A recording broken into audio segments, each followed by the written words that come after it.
Welcome back dito sa channel natin. Nabalitaan nyo ba na binuksan na ang bagong renovate na bahagi ng Rizal Park? Dito tayo papasok sa National Museum of Anthropology at paglabas nga natin dito, pwede na tayong bumaba dahil binuksan na nga sa publiko ang bagong Rizal Park. Wow, tingnan nyo naman oh, napakaganda na.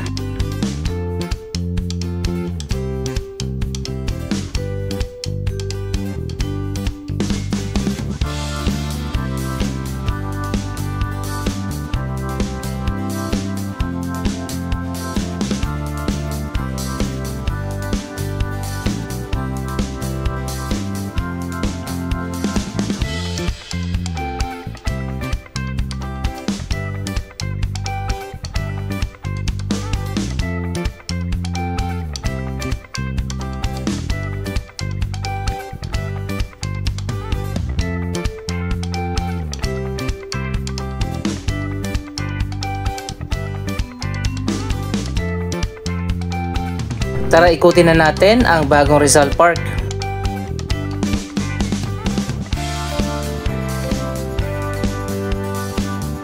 By the way guys, pwede ka rin pumasok dyan sa National Museum of Natural History para ma-access mo itong bagong Rizal Park. Sarado pa rin kasi yung iba't ibang mga gates dito sa park habang ginagawa pa ang renovation.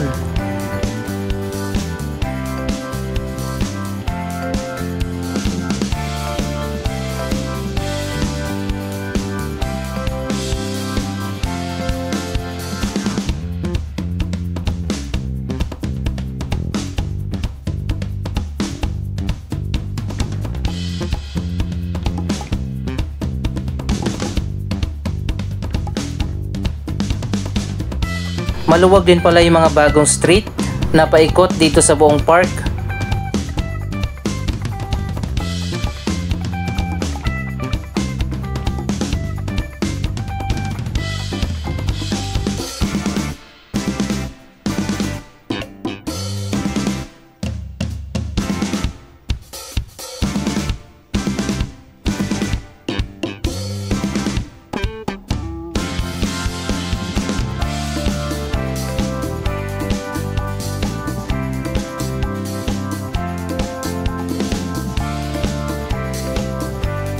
Ongoing pa yung landscaping dito at paggawa ng mga bagong kalsada. May mga structure din na itatayo dito.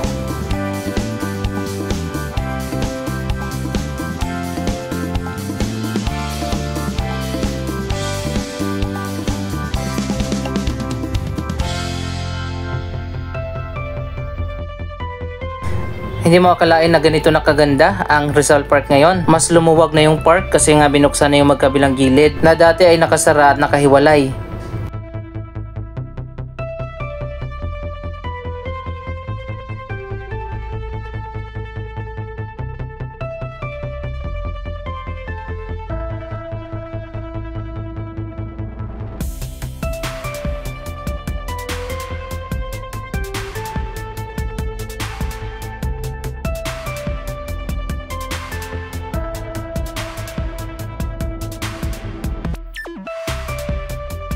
Natapos na rin yung bagong gawa na street dito, pero hindi pa natin ma-access yan dahil nga sarado pa yung area na yan.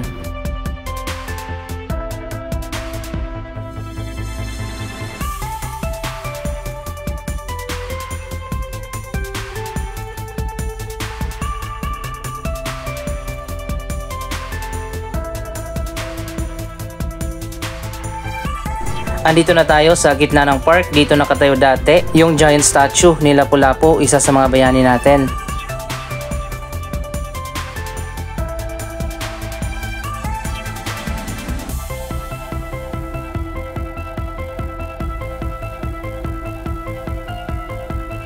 Dinimolish muna, tinanggal ang Lapu-Lapu Monument, pero ayon pa sa National Museum, ibabalik din naman yon.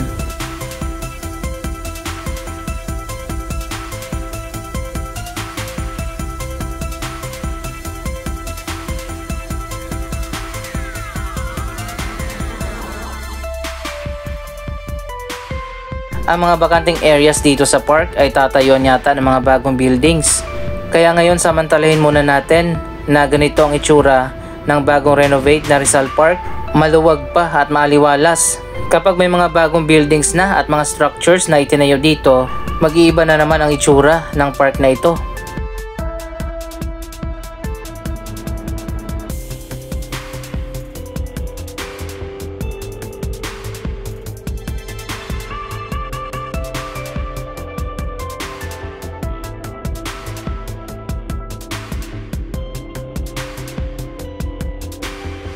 Sa ngayon ongoing naman ang development dito sa side na to, malapit sa Calao Avenue.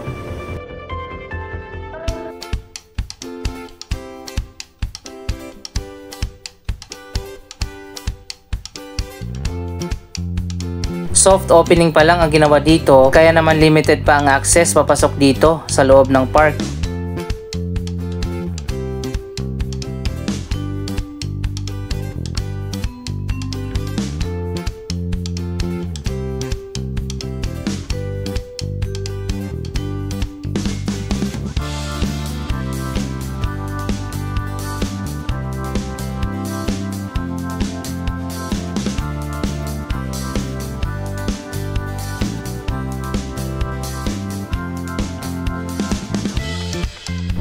Para sa akin lang, mas maganda sana kung ganito na lang ang disenyo ng bagong park at hindi natatayuan ng mga bagong buildings. Pero nakaplano na yata na magtayo dito ng iba pa mga gusali ng National Museum.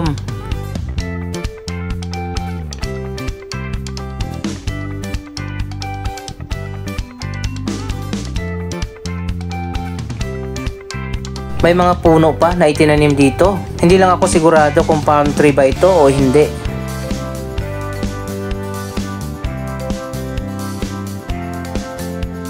May bagong street na rin dito papunta doon sa may Calao. Dapat linisin na yung area na yan, ang baho at ang daming basura.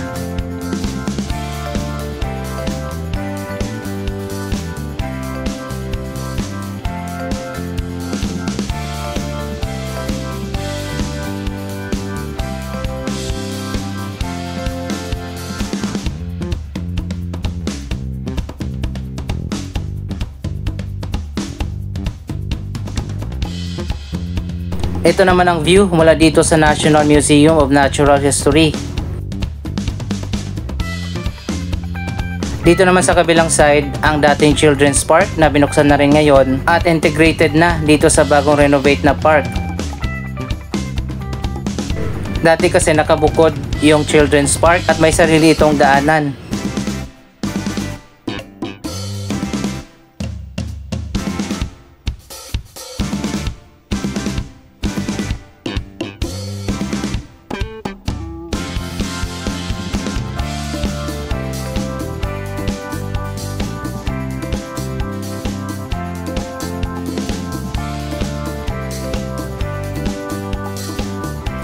So ayan guys, napakaganda ng landscaping na ginawa dito.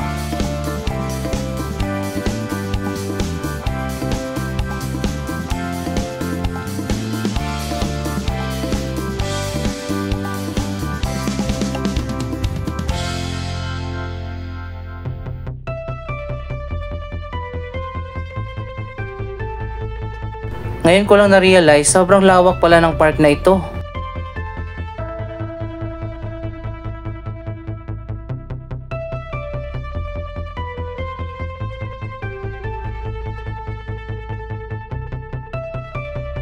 Dito naman tayo sa harap ng Rizal Park. Dito dati nakatayo noon yung lagoon na may giant relief map ng Pilipinas.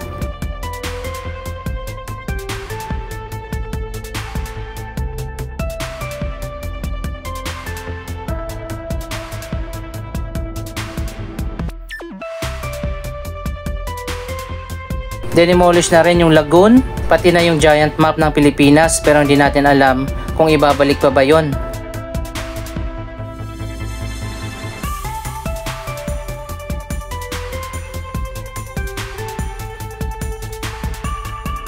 Parang hindi na yata dahil tatayuan na ng mga bagong buildings itong harap ng Rizal Park.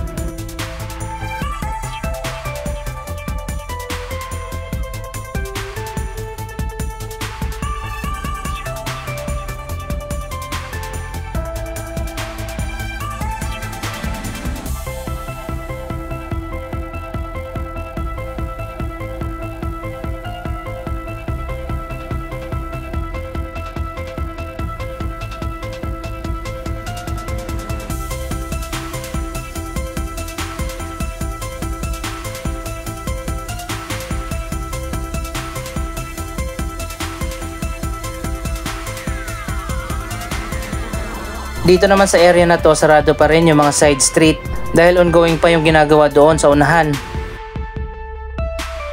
Anong masasabi nyo dito sa sinasabing photobomber na building?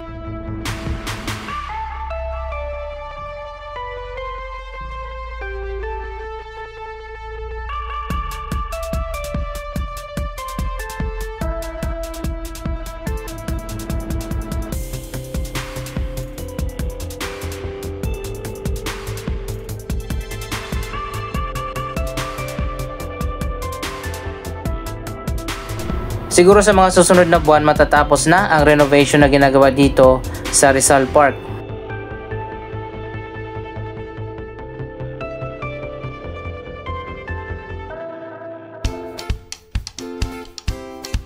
Kung titingnan natin itong mga lamppost, parang retro style ang design ng mga yan.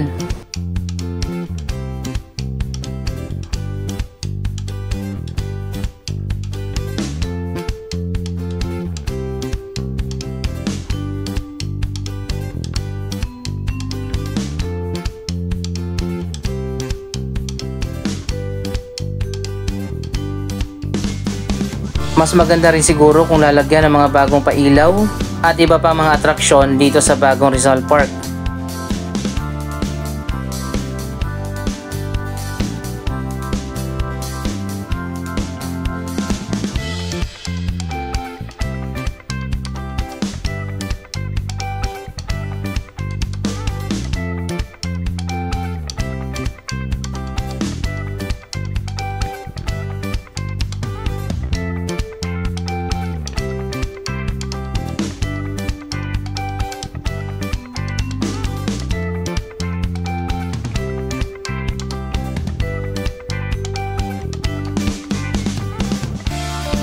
Kapag may mga buildings na itinayo dito ang National Museum, matatakpan na rin ang magandang view dito.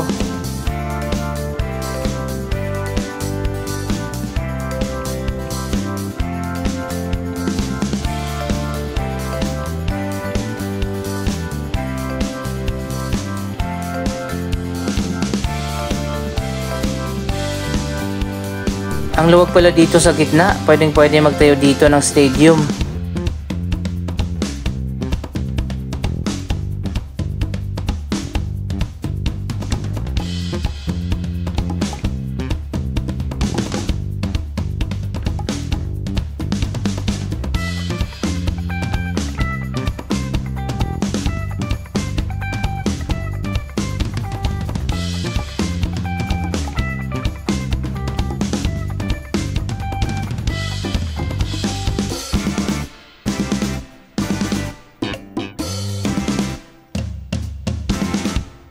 Next time naman ikutin natin yung mga side street na papunta sa magkabilang dulo ng park kapag binuksan na yan.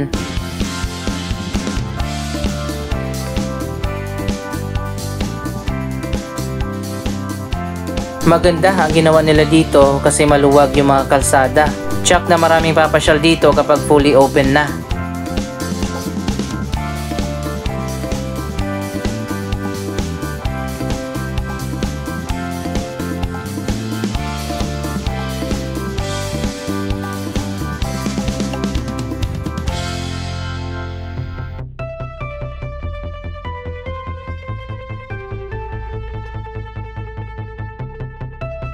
Siguro ito pa lang ang simula ng major rehabilitation sa buong Rizal Park. Pagkatapos nito, baka i-rehabilitate din yung gitna ng Luneta Park na medyo outdated na rin ang design.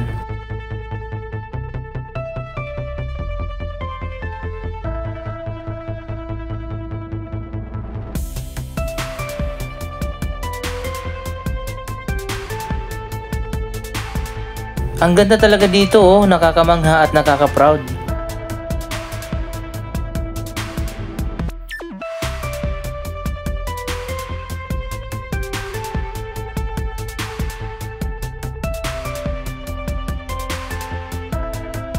Anyway guys, anong masasabi nyo sa napakaganda na ngayon na bagong Rizal Park? Mag-comment lamang dyan sa baba ng inyong mga reaksyon. Maraming salamat sa inyong panonood. Don't forget to like, share, comment at subscribe. Thank you for watching.